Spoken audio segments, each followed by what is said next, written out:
Maroc, Algérie, Sénégal, Mali, Côte d'Ivoire, Nigeria. Rien qu'en prononçant ces noms, on sent déjà la tension monter. On imagine les stades en fusion, les chants, les regards déterminés, les drapeaux qui flottent sous un ciel africain chargé d'électricité. Bienvenue dans ce qui pourrait devenir l'un des tournants majeurs du football continental, la Ligue des Nations africaines. À partir de 2029, quelque chose pourrait basculer dans le paysage du football africain. Pas une simple compétition de plus au calendrier, pas un tournoi de transition entre deux coupes d'Afrique, mais un véritable tournant stratégique. Car l'Afrique du football, riche de ses talents, de ses passions et de ses 54 nations affiliées, a longtemps vécu au rythme irrégulier des qualifications et de la Coupe d'Afrique des Nations. Entre deux cas, certaines sélections disparaissent des radars. D'autres enchaînent des matchs amicaux sans véritable enjeu. Beaucoup peinent à exister médiatiquement, sportivement, structurellement. La Ligue des Nations africaines veut répondre à ce vide. Le principe est simple en apparence, mais ambitieux dans son exécution. Des zones régionales structurées, des championnats internes où chaque équipe affronte régulièrement ses voisins, puis une phase finale où les meilleurs se retrouvent pour disputer le titre continental. Un système qui change tout. D'abord, il garantit de la régularité. Les sélections ne joueront plus seulement pour survivre à des éliminatoires espacés. Elles évolueront dans un cadre compétitif permanent, avec un classement, une pression, un objectif clair. Ensuite, il renforce les rivalités locales. Et en Afrique, les rivalités régionales ne sont jamais anodines. Elles sont historiques, culturelles, parfois politiques. Les derbys nord-africains, les chocs ouest-africains, les duels d'Afrique australe. Chaque confrontation porte une charge émotionnelle forte. En les institutionnalisant dans un format régulier, la Ligue des Nations transforme cette intensité en moteur sportif. Enfin, elle ouvre des portes. Pour les grandes nations, c'est l'assurance de matchs de haut niveau plus fréquents. Pour les sélections moins exposées, c'est une scène continentale stable, une opportunité de progresser face à des adversaires compétitifs sans attendre un exploit en qualification de CAN. Et le timing n'est pas anodin.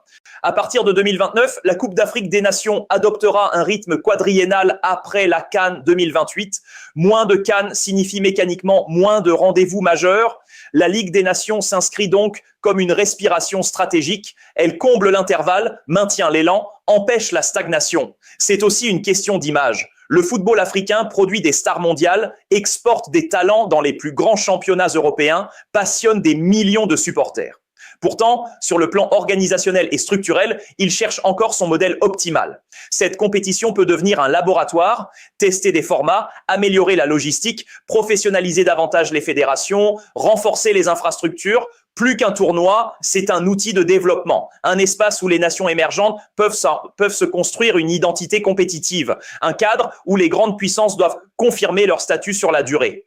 Un terrain où l'Afrique peut raconter son propre récit sans dépendre uniquement des grandes compétitions mondiales. Bien sûr, les défis seront nombreux. Coordination entre fédérations, contraintes budgétaires, stabilité politique dans certaines régions, qualité des infrastructures, mais si le projet est porté avec sérieux et vision, la Ligue des Nations africaines peut devenir ce chaînon manquant entre la passion brute et la structure durable. Elle ne remplacera jamais la magie d'une Coupe d'Afrique. Elle ne prétend pas détrôner l'aura d'une Coupe du Monde, mais elle peut devenir le socle d'un football africain plus régulier, plus visible, plus structuré et peut-être à terme plus redouté sur la scène mondiale. Parce que l'Afrique n'a jamais manqué de talent.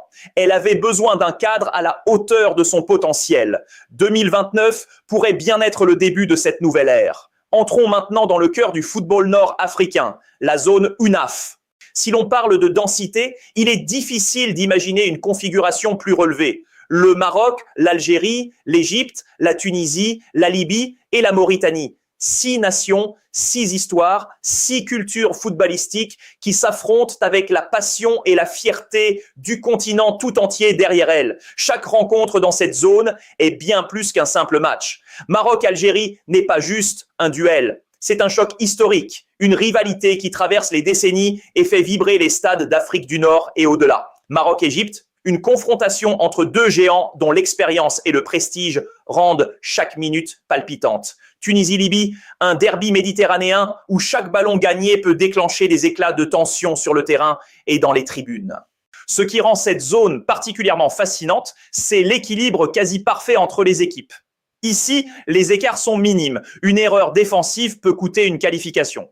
Une contre-performance, même sur un seul match, peut embraser les débats nationaux et provoquer des tensions inattendues. Si l'on se fie aux forces actuelles, le Maroc semble légèrement au-dessus. Mais attention, l'Algérie reste imprévisible et peut créer la surprise. L'Égypte, avec son héritage continental exceptionnel, est un adversaire qui ne lâche jamais rien. La Tunisie, toujours organisée et rigoureuse, est capable de renverser n'importe quel scénario. Et la Libye, en pleine reconstruction, pourrait bien jouer les troubles faits et bouleverser les pronostics. Ici, chaque match sera un combat, chaque point sera chèrement disputé. Et chaque minute jouée aura cette intensité unique qui fait du football nord-africain un spectacle aussi imprévisible que captivant. Rien ne sera simple.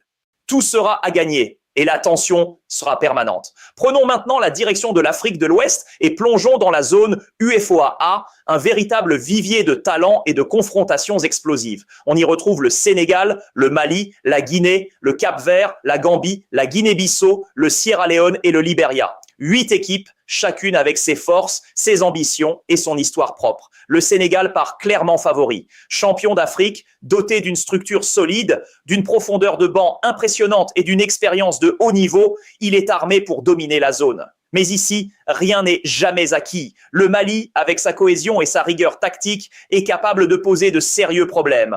La Guinée, imprévisible et portée par ses talents individuels, peut renverser des favoris. Et le Cap-Vert, souvent sous-estimé, a montré qu'il pouvait créer la surprise et rivaliser avec les grandes nations de la région. Cette zone n'a peut-être pas la médiatisation des chocs nord-africains, mais sa densité sportive est tout aussi redoutable. Chaque match sera un test de caractère, chaque résultat pourra bouleverser le classement et la moindre erreur tactique sera immédiatement exploitée par l'adversaire. C'est une zone où la résilience, la discipline et la capacité à gérer la pression seront aussi importantes que le talent pur. En clair, ce n'est pas seulement une compétition de football, c'est une bataille où chaque équipe devra se battre pour chaque point, chaque but, chaque victoire. Préparez-vous, cette zone UFOA va offrir du spectacle. Intense, impitoyable et passionnant jusqu'à la dernière seconde. Si vous aimez les duels électriques, la zone UFOA B est faite pour vous. Elle réunit des nations où le football se vit comme une véritable passion populaire. La Côte d'Ivoire, le Nigeria, le Ghana, le Burkina Faso, le Bénin, le Togo et le Niger. 8 équipes, 8 histoires, mais surtout 8 tempéraments capables de faire vibrer les stades et les téléspectateurs. Ici, chaque confrontation est un condensé de tension et de rivalité. Nigeria-Côte d'Ivoire, c'est un classique moderne où chaque duel physique et technique peut basculer en un instant. Ghana-Nigeria, c'est une guerre sportive historique où l'honneur et la fierté nationale se jouent à chaque ballon. Le Burkina Faso, lui, reste l'équipe capable de bouleverser toutes les certitudes, de créer des surprises inattendues et de défier les pronostics les plus sûrs. Ici, il est impossible de dégager un favori clair. Le Nigeria semble légèrement armé pour dominer, mais la Côte d'Ivoire possède la puissance et le talent pour répliquer violemment. Le Ghana peut renaître à tout moment et revenir au sommet. Quant au Burkina Faso, il est l'outsider qui aime surprendre et défier les hiérarchies établies. Dans cette zone, la hiérarchie peut exploser à chaque journée. Chaque match sera une épreuve, chaque résultat pourra bouleverser le classement et chaque point sera âprement disputé. Préparez-vous à vivre un football d'une intensité rare, tactique, physique, spectaculaire et profondément africain. Ici, chaque rencontre est une bataille, chaque duel est un événement et le suspense restera entier jusqu'au coup de sifflet final. Place à l'Afrique centrale avec la République démocratique du Congo, le Cameroun, le Gabon, la Guinée équatoriale, le Congo-Brazzaville, la République centrafricaine, le Sao Tomé et Principe et le Tchad. Ici, 2 géants dominent sur le papier, la RDC et le Cameroun. La RDC impressionne par sa progression constante. Le Cameroun, lui, reste une institution, un mythe vivant du football africain. Le reste du groupe jouera les outsiders, mais la différence de niveau est plus marquée que dans les autres zones. Cap sur l'Afrique de l'Est avec la zone CECAFA, un territoire souvent sous-estimé, mais qui recèle un potentiel insoupçonné. On y retrouve la Tanzanie, l'Ouganda, le Kenya, le Soudan, le Rwanda, l'Éthiopie, le Burundi, la Somalie, Djibouti et l'Érythrée. 10 nations, chacune avec sa culture, son style et sa manière d'appréhender le football, qui vont se livrer à une lutte intense pour la suprématie régionale.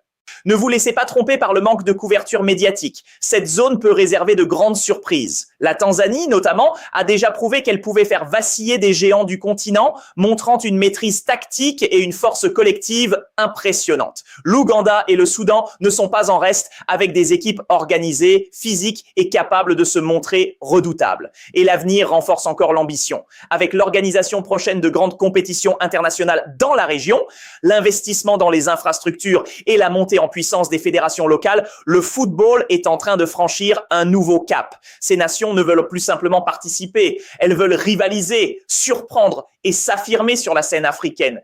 Dans cette zone CECAFA, chaque match sera une démonstration de détermination. Chaque point sera disputé comme un trophée et chaque journée pourra rebattre les cartes du classement. La Tanzanie, l'Ouganda, le Soudan et leurs voisins s'apprêtent à offrir un spectacle intense, physique et passionné, rappelant que même les zones sous-estimées ont leur lot de talents et de récits extraordinaires. Enfin, cap sur l'extrême sud du continent, là où le football se mêle à des climats, des cultures et des styles de jeu d'une richesse incroyable, la zone COSAFA. On y retrouve l'Afrique du Sud, la Zambie, l'Angola, la Namibie, le Botswana, le Mozambique, les Comores, Madagascar, le Malawi, le Lesotho, Maurice et les Seychelles, 12 nations au total, chacune avec sa propre identité footballistique, un style de jeu unique et un potentiel capable de créer l'inattendu. Cette zone COSAFA est dense, technique et incroyablement imprévisible. L'Afrique du Sud apparaît légèrement favorite grâce à son expérience, sa profondeur de banc et sa capacité à gérer la pression. Mais la Zambie, toujours redoutable, peut bouleverser la hiérarchie à tout moment grâce à sa vivacité et son jeu collectif solide. L'Angola progresse, construisant une équipe capable de se frotter aux meilleures nations de la région. Le Mozambique, lui, peut créer la surprise, tandis que les Comores ont déjà montré qu'elles pouvaient accomplir des exploits historiques, bousculant des équipes supposées bien supérieures. Ici, chaque rencontre sera un test tactique et physique. Chaque point sera un objectif vital. Et chaque journée pourra redistribuer les cartes dans un classement où l'équilibre est fragile et où le suspense restera entier jusqu'au coup de sifflet final. La zone COSAFA promet un football spectaculaire, intensité, créativité, imprévisibilité et cette petite dose de magie qui fait que même les outsiders peuvent se transformer en véritable casse-tête pour les favoris. Dans cette région, aucun match n'est gagné d'avance et chaque nation a sa chance d'écrire son histoire. Et maintenant, si l'on imagine une phase finale réunissant les plus grandes forces du continent, le Maroc, le Sénégal, la Côte d'Ivoire ou le Nigeria, la RDC, la Tanzanie et l'Afrique du Sud, alors on obtient un véritable concentré de puissance, de technique et d'intensité, un plateau digne d'un rendez-vous continental de très haut niveau. Ce ne sera peut-être pas encore la magie d'une CAN, ce ne sera peut-être pas encore l'adrénaline d'une Coupe du Monde.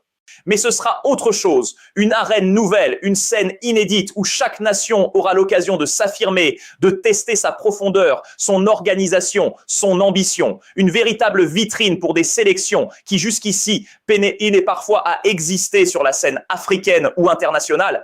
Et derrière le spectacle se posent les questions qui dépassent le simple score.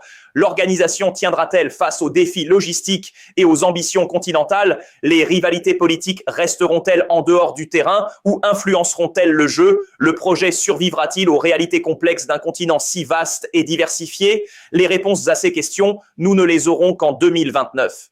Mais une certitude demeure, si la promesse est tenue, cette Ligue des Nations africaines a le potentiel de redéfinir le football sur le continent. Elle peut devenir plus qu'un tournoi, un catalyseur, un moteur pour les fédérations, un révélateur de talent et peut-être la scène d'une nouvelle légende africaine. Alors, qui voyez-vous soulever ce tout premier trophée? Car en Afrique, le football n'est jamais qu'un jeu. C'est une affaire de passion, de mémoire, de fierté.